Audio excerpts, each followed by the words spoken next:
Bien, buenas noches a todos los participantes. Hoy vamos a comenzar con el tema de cambios fisiológicos en el envejecimiento del módulo 2. Comencemos.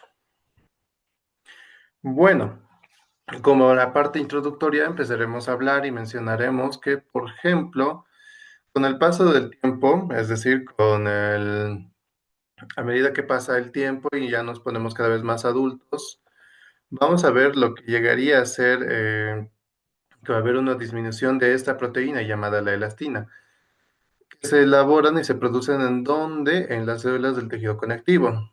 Bueno, dentro del proceso se menciona, ¿no?, que se sintetiza primero como tropoelastina. Dentro de la célula luego se secreta el espacio extracelular y de ahí forma las fibras de elastina. ¿Esto por qué es importante? Porque va a estar presente en la piel, ¿no? Lo que nos va a dar esa elasticidad de la piel, ¿no? Vamos a ver que con el paso del tiempo la piel deja de ser elástica, ¿no? Entonces es importante por eso, pero tampoco, bueno, también están presentes lo que son en los alveolos, dentro de los pulmones, pero también están en los vasos sanguíneos y en algunos ligamentos. Con el paso del tiempo vemos que la producción y el recambio de la elastina disminuye significativamente. En consecuencia de que los fibroblastos, bueno, se vuelven menos activos y además de que se reduce la activación de los genes, lo cual la elastina que debía producirse casi ya no se renueva, ¿no? Pero también vamos a ver que se va a ver perjudicada, por ejemplo, la elaboración de elastina gracias a, por ejemplo, la radiación ultravioleta, el estrés oxidativo y además de la glicación. En la glicación nos referimos, por ejemplo, al exceso de azúcar en el cuerpo, ¿no? Entonces, también se debe a eso. Pero otra parte también que es importante dentro de la introducción, hablar sobre la sarcopenia.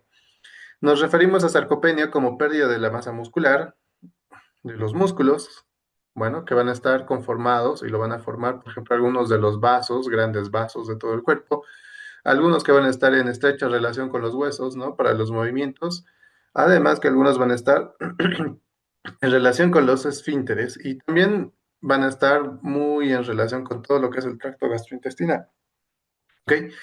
Entonces, ¿qué pasa? ¿Por qué ocurre la sarcopenia? Ocurre que durante la vejez hay un cambio, lo que es un cambio hormonal, por ende hay una menor actividad física y también esto, ¿no? Porque a veces nuestros adultos mayores, bueno, se vuelven cada vez más sedentarios y el hecho de que ya no hagan actividad física, entonces esos músculos reciben menos estímulos y por ende se empiezan a atrofiar poco a poco con el tiempo. Es decir, empiezan a reducir de tamaño, reducir de fuerza. Además que, bueno, vamos a evidenciar, ¿no?, que por el tema de los cambios fisiológicos gastrointestinales, vamos a ver que a veces podemos llegar a tener una nutrición inadecuada, además de que se pierde la capacidad de regenerarse de algunas células, ¿no? Ahora, mencionando lo que es en relación al corazón. Bueno, mencionarles que el corazón es el encargado de bombear la sangre a todos los tejidos por medio de las contracciones auriculares ventriculares, ¿no? El mismo en su interior posee lo que nosotros le llamamos nódulo sinusal, que para nosotros también es como decir el marcapasos fisiológico. Este es el encargado de dar los impulsos eléctricos y de darnos esa frecuencia, ese ritmo cardíaco de 60 a 100 latidos por minuto cuando vamos a controlar a un paciente. Pero también vamos a hablar con relación a que con el paso del tiempo vamos a ver que el ventrículo izquierdo, es decir, esta parte, esta estructura de acá, va a aumentar de tamaño. ¿Ok? Continuando con lo que es el marcapasos fisiológico, hablamos sobre el nódulo sinusal. Ya son un grupo de células que se van a encargar de mandar unos impulsos, ya van a seguir esta trayectoria del nódulo sinusal, van a bajar directamente al nódulo auriculoventricular, de ahí van a pasar a las de His, de ahí se van a dividir una rama izquierda, una rama derecha. Luego se van a dividir en fibras de Purkinje, ¿ya? Que esto a su vez nos va a dar este resultado, es decir, esta contracción del corazón rítmica. Es decir, vienen las fibras, ¿no?, del nódulo sinusal, nódulo auriculoventricular, luego posteriormente a las de His, luego en una rama izquierda, luego en una rama derecha, y finalmente llegan a unas fibras que las llamamos de Purkinje. Entonces va a hacer que sea posible esta contracción rítmica, ¿no? ¿Qué ocurre en la vejez? Sucede que este grupo de células, por algún motivo, empieza a perder su actividad eléctrica, por llamarlo así, lo cual nos va a resultar, por ejemplo, en una frecuencia cardíaca más lenta, es decir, el corazón se va a contraer de una manera más lenta, ¿no? Bueno, más adelante vamos a mencionar con relación, por ejemplo, a que estos grandes vasos que están acá, por ejemplo, la aorta y estos de acá, ¿no? La vena cava superior, vena cava inferior, que van a ir, con el paso del tiempo, se van a volver más rígidas. Porque gracias a la pérdida de esa proteína llamada la elastina, ¿no? Que es la que le da esa elasticidad a las venas, a los vasos, ¿no? Porque, por ejemplo, si nos damos cuenta acá, ¿no? Por ejemplo, vemos que hay una elasticidad al momento de la contracción, al momento de ejercer su función. Entonces, en los grandes vasos va a haber una pérdida de esta proteína también a este nivel y lo que va a hacer que aumenten las concentraciones de colágeno. Y el colágeno es una molécula, una proteína más sólida, más rígida, lo que va a hacer que la sangre cuando vaya a pasar por estos vasos que van a ser más rígidos, vaya a aumentar la presión arterial. Es decir, va a aumentar la presión arterial, ¿ya? Entonces la sangre va a circular a todo el cuerpo, va a regresar por la vena cava inferior, y la presión de la sangre va a seguir incluso elevada. Va a llegar a la aurícula, luego al ventrículo, posteriormente va a ir a la otra aurícula izquierda y al ventrículo izquierdo. Y como el ventrículo izquierdo es el encargado de mandar a la circulación así de todo el cuerpo, va a trabajar con presiones más grandes y el músculo necesita hacer más fuerza. Entonces, como necesita trabajar más, entonces las células del miocardio van a empezar a aumentar de tamaño y se va a engrosar esta parte, lo que explicaría el aumento de tamaño del ventrículo izquierdo. ¿Ok? Bueno, hablando a nivel de los vasos sanguíneos, vamos a ver que tenemos dos estructuras llamadas el seno carotídeo, ¿no? Que vemos esta estructura pintada de acá y además esta de acá, que tiene algunas terminaciones nerviosas, que tienen por función controlar la presión arterial. Ok, nos ayudan a mantener una presión estable, pero sucede que con el paso del tiempo igual son células que no se van a regenerar del todo, entonces cuando van a perder poco a poco su actividad, entonces vamos a ver que estos vasoreceptores se vuelven menos sensibles y es más fácil que podamos llegar a tener, por ejemplo, estos cuadros de hipotensión ortostática. Nos referimos a hipotensión ortostática cuando, por ejemplo, cambiamos de posición, ¿no? Cuando estamos en una posición, es decir, echados, ¿no? Acostados y nos paramos de golpe, entonces ocurre un cambio de presión, es decir, baja la sangre por el hecho de la gravedad hacia abajo, ¿verdad? Entonces, una vez que baja, estos vasoreceptores ya son casi incapaces de poder controlar esas presiones, esas bajas de presión y aumento de presión, lo que a su vez nos va a resultar en algunos casos, ¿no? Algunos mareos, sensación de desmayarnos y se refiere a eso. Ahora, habíamos mencionado esto de acá, ¿no? Que las paredes de los vasos suelen ser más gruesas con el paso del tiempo, lo que en ocasiones baja el intercambio de nutrientes y desechos, ¿no? Por ejemplo, como les decía que se va a perder la elastina, también va a aumentar las concentraciones de colágeno justamente en estas estructuras de los grandes vasos, lo cual va a hacer que sea un poco más moroso el paso de oxígeno de los grandes vasos a las células y los desechos de las células, es decir, el dióxido de carbono, hacia la sangre. Entonces va a ver un poco perjudicada con el paso del tiempo. Ahora, hablando de esta parte que estábamos mencionando, ¿no? Lo que anteriormente decíamos, que los grandes vasos, por ejemplo, como la aorta, que son estos de acá, ¿no? La aorta, o las venas cava, superior, inferior, sucede, como les decía anteriormente, se van a volver rígidas y menos flexibles con el tiempo. Menos flexibles, ¿por qué? Porque la elastina también hace su participación acá y si ya no está presente, entonces se va a volver cada vez más rígida. Y como les decía, lo que va a hacer esto a su vez va a hacer que aumente la presión arterial, ¿ya? O que sea más alta con el paso de los años. Es decir, a partir de los 50, 60 años o a medida que va a pasar el tiempo, cada cuerpo es diferente, entonces el paso de la rigidez y todo esto va a ser independientemente diferente de cada persona, ¿ya?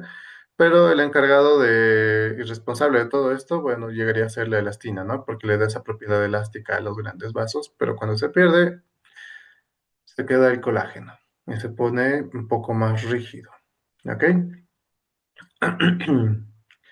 Siguiente. Ahora, a nivel de la sangre o de los glóbulos rojos, vamos a ver que con el paso del tiempo igual, recalco, se va a perder agua. Es decir, el nivel del torrente sanguíneo está presente lo que es el agua, ¿ya? La sangre, bueno, está disuelta en agua, además de glóbulos rojos, glóbulos blancos, inmunoglobulinas y otras cosas más, ¿ya? Pero bueno, se pierde agua, es decir, la sangre se vuelve cada vez un poco más espesa, ¿ya? Lo cual, igual, esto es el mismo motivo por el cual va a estar un poco dificultada el transporte, ya sea de oxígeno de las células de los glóbulos rojos o de la sangre a las células y de las células hacia los glóbulos rojos.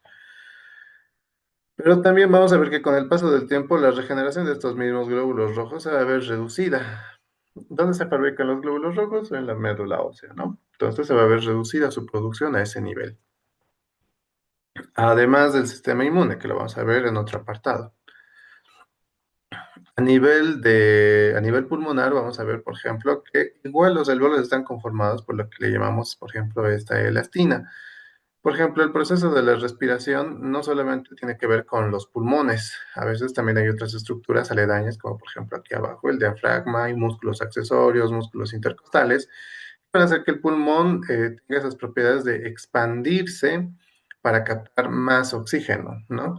Entonces, cuando estos músculos, como les hablaba de la sarcopenia, van a reducir de fuerza, van a reducir de trabajo, entonces esto es igual, la parte pulmonar, bueno, va a estar eh, igual perjudicada por eso. Entonces va a haber ligeramente menos entrada de oxígeno, menos intercambio de dióxido de carbono, ¿ok?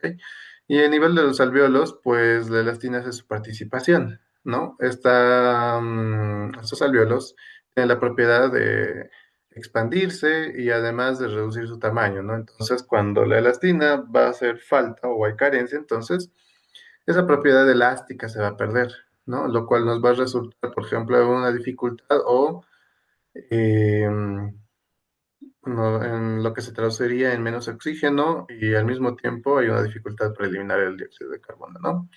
Entonces, nos referimos a eso en este apartado, en acá, con relación a los cambios en la caja torácica. Bueno, la caja torácica, bueno, y la columna, también por mencionarlo, porque también está dentro de esa estructura, la parte de los huesos tienen una propiedad que nosotros, o bueno, el hueso es una estructura que todo el tiempo va a estar en renovación.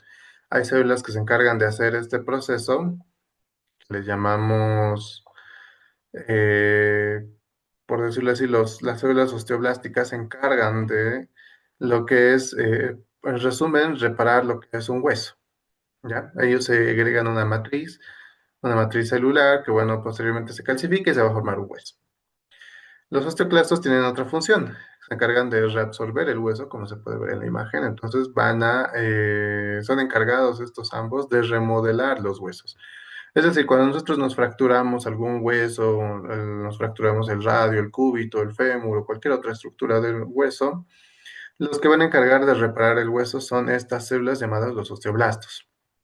Ahora, cuando por ejemplo nosotros tenemos deficiencias alimentarias, como por ejemplo de calcio, el hueso está conformado igual por calcio.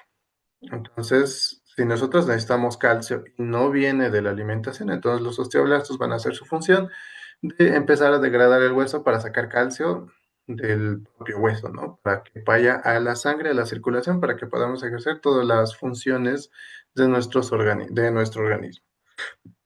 ¿Ya?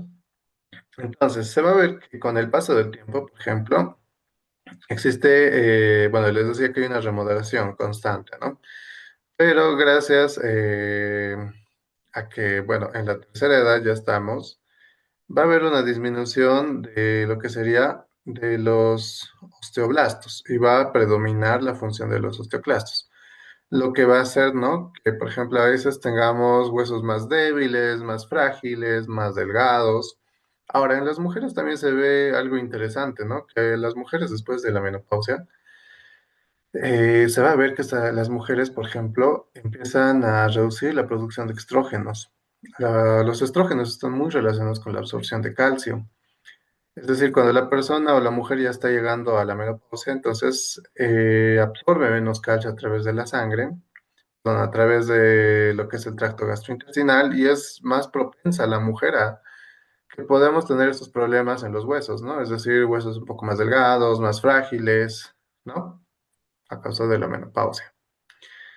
Y además de que, bueno, también el mismo sedentarismo que tenemos, ¿no? Nos va a hacer que el estímulo sobre el hueso o la actividad física que motiva al hueso, digamos, a que se mantenga estable, se mantenga duro y rígido, entonces se va a perder. Y por consecuente vamos a tener huesos más frágiles y más débiles. Ahora, a nivel gastrointestinal, ¿qué es lo que va a pasar? A nivel gastrointestinal, bueno, casi todo el tracto gastrointestinal está conformado por músculos. Y estos son los encargados de contraerse y de realizar el vaciamiento gástrico, de hacer la motilidad intestinal, justamente como se puede ver acá en la gráfica, ¿no? De conducir los alimentos, a conducir los desechos directamente, ¿no? A veces en una dirección. ¿Qué va a ocurrir? Como les decía, que la sarcopenia, bueno, es inevitable y va a pasar con el paso del tiempo. Estos músculos no se van a, ya van a tardar más en relación al vaciado gástrico, van a tardar más en esa motilidad intestinal de enviar los alimentos. Entonces, va a ser más fácil de que nuestros adultos mayores puedan llegar a estreñirse. Es por eso que a veces a algunos siempre les damos laxantes y todo lo demás, ¿no? Cuando ya es un problema. Ahora, ¿qué más va a pasar a nivel del estómago? Y vamos a ver que va a haber un adelgazamiento de lo que sería la mucosa gástrica. Esa mucosa gástrica nos protege del ácido clorhídrico que produce el mismo estómago. Es decir, si se adelgaza la mucosa gástrica, esa mucosa que protege de ácidos el revestimiento de la piel, del estómago, por llamarlo así, entonces va a ser más fácil de que, por ejemplo, en la tercera edad nos pueda llegar a dar, por ejemplo, algunas úlceras, algunas pequeñas heridas, ¿no? Debido al consumo de AINES, corticoides o el exceso de ácidos en el estómago, ¿no? Y debido a que hay poco ácido clorhídrico, también vamos a ver que va a disminuir la absorción de vitamina B12. Pero esto, ¿por qué o cómo? El ácido clorhídrico tiene una función de disolver dentro del estómago cualquier alimento que nosotros vamos a consumir. Y si hay menos ácido clorhídrico, entonces se van a degradar menos los alimentos y por ende van a liberar menos de la vitamina o menos de los compuestos que tienen estos, ¿no? Entonces, por eso va a bajar la disminución de la vitamina B12. Ahora, ¿qué más? Em, a nivel del intestino grueso, intestino delgado, vamos a ver que va a haber, por ejemplo, a nivel del intestino delgado, no va a haber muchos cambios significativos. Lo único que se va a ver alterado probablemente la motilidad intestinal. Bueno, eso significa que con el paso del tiempo va a aumentar la flora intestinal, es decir, los microorganismos que viven acá, porque no hay una motilidad intestinal, entonces van a aumentar y van a proliferar. Por último, mencionar, ¿no? Que, bueno, lo que habíamos mencionado anteriormente, va a haber menos capacidad de absorción de lo que serían las vitaminas B12, hierro y el calcio. Es por eso que les damos suplementos a los adultos mayores, porque ya no se pueden absorber de la misma manera a nivel del tracto gastrointestinal. Pero en el intestino grueso ocurre algo interesante, que las paredes, como están conformadas por tejido muscular, como estos de acá, entonces pierden la fuerza tensil, ¿ok? Es decir, esta fuerza que le da esa estructura al intestino se va a perder, lo que va a hacer posible la aparición de divertículos, ¿no? Eso no quiere decir que llegamos a la tercera edad y nos va a aparecer divertículos, no. Quiere decir que se va a volver débil la pared del intestino y va a hacer que esa misma fuerza que ejercía el músculo que le daba una forma al intestino, se va a debilitar y puede llegar a esto, a la presión de divertículos, que son pequeños sacos, pequeñas estructuras o prominencias del intestino, ¿no? Que son estas estructuras de acá. Por ejemplo, esto es un divertículo. Es decir, se ha debilitado la pared del intestino y se ha formado esta pequeña bolsa de acá. Lo que nosotros veríamos en la endoscopia, así, ¿no? Ya acá vemos la motilidad intestinal y todo el trabajo que realiza, ¿no? Siguiente. A nivel del hígado, ¿qué es lo que va a pasar? El hígado va a perder su tamaño, es decir, va a reducir de tamaño. Bueno, mencionar es que el hígado tiene células que tienen la capacidad de regenerarse y no regenerarse. Es decir, en algunas situaciones sí se pueden llegar a regenerar, ¿ya? Pero ahora, ¿qué es lo que nos interesa de acá? Sucede que todos los medicamentos van a pasar por el hígado y se van a metabolizar para su eliminación, ¿no? Entonces, si el hígado reduce de tamaño, va a trabajar menos. Entonces, los medicamentos que llegan van a pasar más tiempo en circulación porque no se van a metabolizar para eliminarse. Y como no se van a metabolizar para eliminarse, entonces corremos más riesgo de toxicidad relacionado a los medicamentos. ¿Por qué? Porque va a haber una acumulación del mismo fármaco, ¿no? Ahora, a nivel genito urinario, ¿qué es lo que va a pasar? A nivel del riñón, por ejemplo, vamos a ver que las nefronas son células que no tienen la capacidad de regenerarse, o tal vez en ciertas situaciones específicas, pero por lo general no la tienen, ¿ok? O es muy reducida. Esta es la nefrona. Como esta estructura, hay miles dentro de este riñón.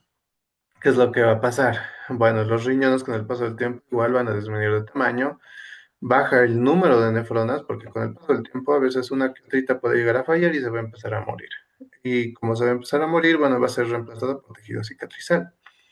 Y ese tejido cicatrizal, bueno, es a esto, ¿no? A lo que nos referimos, aumenta la esclerosis glomerular y la fibrosis intersticial, es decir, se van a llegar a llenar de fibroblastos y en caso alguno de estas empiezan a morir o empiezan a fallar.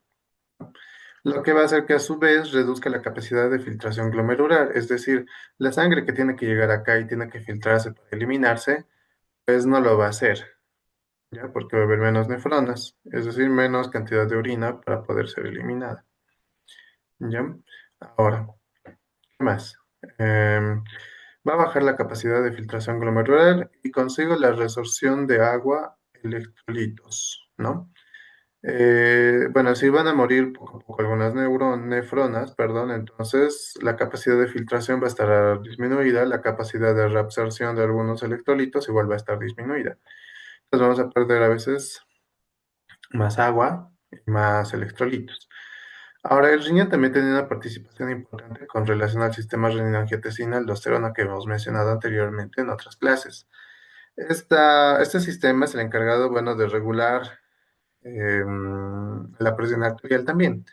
Es decir, en los vasos, cuando hay una baja de la presión, este sistema se activa y pues va a todos los vasos sanguíneos y les dice reduzcan de tamaño, o sea, hace un efecto de vasoconstricción, por ende la sangre va a llegar con un poco más de fuerza o más presión justamente a los riñones. Entonces, bueno, es el encargado de regular la presión arterial, ¿ya? También. Bueno, el riñón también es encargado de producir esta hormona que se llama la eritropoyetina. ¿Y para qué nos sirve? Nos sirve para lo que sería la formación de glóbulos rojos, ¿ok? Esta eritropoyetina hace su efecto en la médula ósea y le dice a la médula ósea producir más glóbulos rojos. Entonces son estos de acá, ¿ya? Pero también el riñón tiene otra propiedad y sirve para activar lo que es la vitamina D. La vitamina D, bueno, lo podemos recibir a través de algunos alimentos, pero también en lo que es la exposición al sol. Esa vitamina D, bueno, a nivel de los riñones tiene que activarse, por decirlo así, y nos va a servir esta misma a nivel intestinal para la absorción de lo que es calcio. Es decir, si hay vitamina D, se absorbe más calcio. Si hay menos vitamina D, se absorbe menos calcio. Entonces, como la vitamina D tiene que hacer su trabajo o tiene que pasar un proceso de activación justamente cerca o donde los riñones, entonces como estos van a fallar con el tiempo, entonces hay menos activación de vitamina D, por ende va a haber menos calcio, ¿no? Lo que nos explicaría los cuadros de osteoporosis. Ahora, a nivel de la vejiga, no nos olvidemos que igual está conformado por varias estructuras musculares, ¿no? En acá, ¿qué es lo que nos interesa? El tema del esfínter interno y el esfínter externo, ¿no? Es decir, como son músculos, va a haber lo que habíamos mencionado, la sarcopenia. Entonces vamos a ver que, por ejemplo, aquí está, ¿no? El esfínter interno, el esfínter externo. Como vamos a tener una sarcopenia, es decir, ese músculo se va a volver un poco menos fuerza y por ende puede haber pequeñas fugas de orina a veces en la tercera edad. ¿Ya? Pero también no solamente existe fugas porque el músculo no está haciendo mucha fuerza de presión, a veces puede ocurrir igual por algunas causas sinápticas, es decir, por algunos estímulos nerviosos, porque tienen terminaciones nerviosas. Estas terminaciones nerviosas, bueno, algún punto estas células pueden llegar a fallar y pueden relajar los esfínteres y por eso existe lo que es incontinencias urinarias también. Ahora, pasando a lo que llegaría a ser el músculo esquelético. Bueno, cuando somos jóvenes nos vemos así, ¿no? Pero cuando ya pasa el tiempo y dejamos de hacer actividad física, dejamos de hacer ejercicio, dejamos de caminar, pues la masa muscular va a reducir de tamaño y se va a ver de esta manera. Es decir, reduce de tamaño, no se pierden células, reduce de tamaño, ¿no? Lo que sería explicativo con esta imagen, ¿no? Un ejemplo, aquí tenemos una célula muscular, digamos, ¿no? Y le decimos hipertrofia, ¿por qué? Porque ha aumentado de tamaño. O sea, la célula sigue siendo una sola y aumentó de tamaño. Pero cuando esta reduce de tamaño, nosotros le llamamos como atrofia. Atrofia, es decir, se vuelve más pequeñita, se vuelve más disminuido de tamaño. ¿Ok? Pero cuando esta, digamos, bueno, esto ya es más conocimiento general, por ejemplo, cuando ya se repite, aumenta 2, 3, 4, 5 veces un número, le llamamos a veces una hiperplasia. ¿Ok? Y cuando cambia de estructura completamente, le damos como una metaplasia, displasia, ¿ok? Bueno, esta parte de acá debería haber sido atrofia, no una disculpa con relación a esta parte, ¿ok? Esto llegaría a ser lo que es hipertrofia y eso llegaría a ser atrofia, ¿no? Lo que vemos justamente acá. Ahora, ¿qué más? Bueno, se ve ver afectado todo esto también por lo que habíamos hablado de la nutrición, ¿no? Anteriormente, porque va a bajar la absorción de hierro, calcio, ¿no? Bueno, ya habíamos mencionado ya anteriormente que estos músculos, bueno, como están en relación a diferentes partes de algunos órganos, son encargados de la motilidad intestinal, ¿no? Y lo cual va a estar disminuida y a nivel lo que es, hay mayor riesgo, hay mayor tiempo de vaciado gástrico, porque va a haber menos contracciones musculares que van a permitir eso, ¿no? Bueno, esta es una imagen más práctica para que puedan ver, ¿no? Igual lo que les decía sobre las células osteoclásticas que se encargan de reabsorber hueso y las osteoblásticas que se encargan de reparar el hueso. Bueno, para conocimiento de ustedes, bueno, esto es una estructura, es un hueso, ¿no? Que tiene aquí lo que nosotros le llamamos hueso compacto y por dentro hueso esponjoso. Justamente acá adentro se aloja lo que es la médula ósea, ¿no? Y ahí es donde se producen los glóbulos rojos. Ahora, en relación al sistema inmunitario, en relación a todo esto, vamos a ver que se va a disminuir con el paso del tiempo, ¿no? Al igual que el sistema, al igual que los glóbulos rojos, bueno, estos van a estar levemente disminuidos, lo que nos va a hacer, bueno, nosotros le llamamos inmunosenescencia, que quiere decir el deterioro progresivo de la respuesta inmune. Y todas estas células conforman parte del sistema inmune, los monocitos, los macrófagos, ¿no? Las células dendríticas, natural killer, células T, células B, eosinófilos, neutrófilos, ¿no? Ya. Entonces, bueno, por este motivo es que los adultos mayores tienen un mayor riesgo de infecciones y a veces una peor respuesta ante las vacunas. Es por eso que a veces cuando se les vacunaba contra el COVID o se vacunaba contra la influenza u otras cosas. A veces nuestros adultos mayores, bueno, les da fiebre, se ponen, les da un malestar general, es justamente responsable el sistema inmune. Ahora, ¿qué va a pasar a nivel del sistema nervioso central? Esto de acá es una neurona. Las neuronas no tienen la capacidad de regenerarse, ¿ya? Y hacen su trabajo justamente como en la animación de acá, ¿no? Entonces se encargan de mandar impulsos nerviosos a todo lado, comunicarse con otras células. Sucede que con el paso del tiempo, como estas neuronas ya no se regeneran, puede por cuestiones de la vida, porque hemos tenido un accidente, un trauma o algo, pueden llegar incluso una que otrita a dejar de funcionar. Y se ve evidente eso justamente en los estudios de tomografía. Por ejemplo, esto es la tomografía de un joven, tomografía axial computarizada. Acá tenemos, por ejemplo, igual otra tomografía, pero esto es de un adulto mayor y vemos que aumentan estos espacios, ¿no? Que nosotros le llamaríamos, por ejemplo, surcos, estas entradas de acá, además de los ventrículos que llegan a ser estas estructuras de acá, ¿no? Justamente lo que vemos acá. Ventrículos laterales, tercer ventrículo, cuarto ventrículo, pueden llegar a aumentar a veces con el paso del tiempo. Ahora, no solamente eso, existe lo que es una atrofia cerebral, ¿no? Por eso se ve una masa encefálica más reducida. ¿Qué va a pasar? Como les decía, ¿no? Que va a reducir de células, va a reducir de tamaño. Entonces se va a ver afectada la memoria y el aprendizaje, específicamente en los neurotransmisores. Por ejemplo, la acetilcolina tiene por función, digamos, está relacionada con la memoria y la atención. La acetilcolina justamente es esta estructura que vemos de acá, ¿no? Por ejemplo, justamente acá que nosotros le llamamos botones sinápticos, hace su trabajo justamente acá y sirve para la comunicación de una célula a otra, ¿no? Entonces se va a ver afectada, además de la dopamina y la serotonina.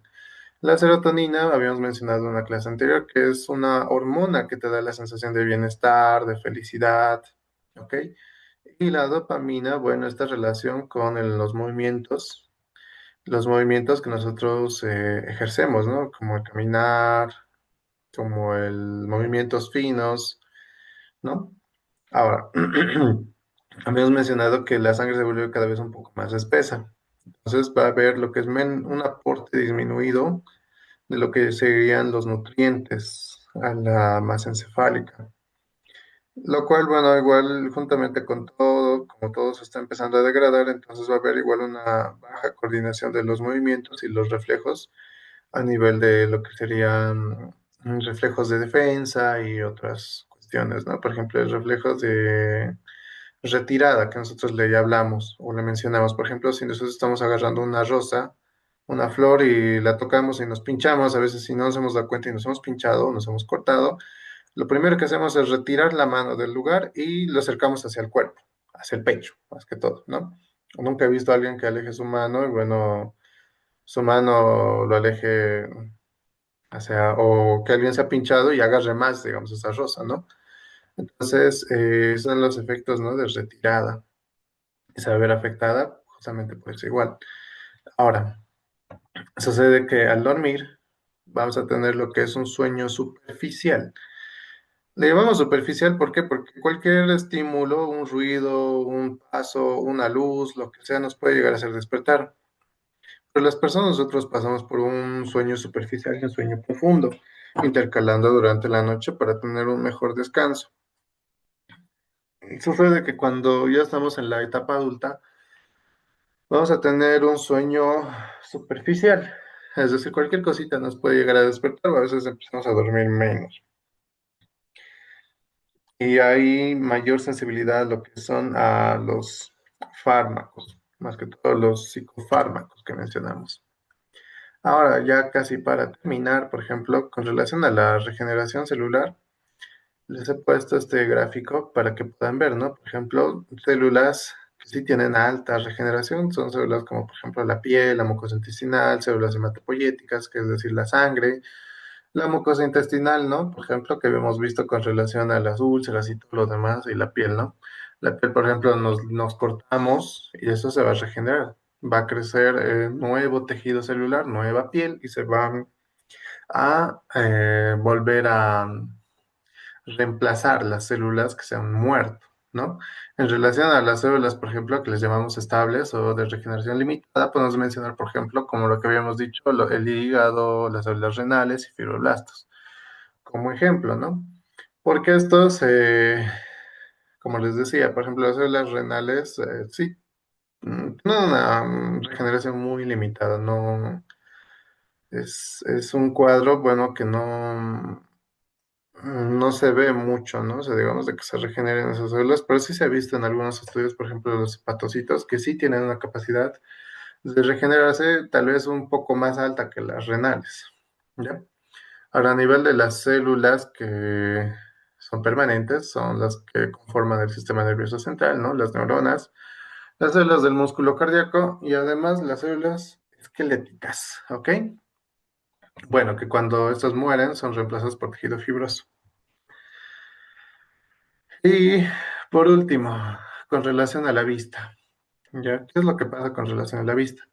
Este es el globo ocular y acá tenemos una estructura llamada el cristalino, que es esto de acá. Hay un grupo de células acá que igual no se regeneran, entonces cuando pasa el tiempo, esta se puede llegar a ver cada vez más opaca, porque bueno, se van pigmentando con el paso del tiempo. Lo cual nos da lo cual nosotros podemos ver esto, ¿no? Por ejemplo, lo que serían las cataratas.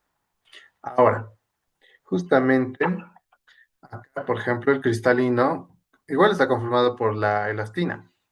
Y cuando se pierde esa elastina, este cristalino se vuelve más rígido. ¿Y esto en qué nos afecta? El cristalino tiene la capacidad de volverse más plano o de ponerse más abombado, justamente como una lupa, ¿ok? Cambia de forma para ayudarnos a ver estructuras cercanas y estructuras lejanas. Lo que ocurre, por ejemplo, en la presbicia, es decir, como se vuelve más rígido, no puede ya cambiar mucho su forma. Y como no puede cambiar de forma, las imágenes que deberían recrearse para proyectarse en la retina, lo hacen más atrás. Es decir, la persona ya no puede ver, digamos, a 10 centímetros de la vista. Tiene que dejar la imagen más alejada. ¿No? Usualmente como cuando les mostramos nuestros teléfonos, por ejemplo, a algún pariente que ya es mayorcito, siempre tiende a alejar el teléfono con la mano y mirar desde lejos justamente lo que le estamos mostrando, ¿no? Y con eso sería la presentación del día de hoy.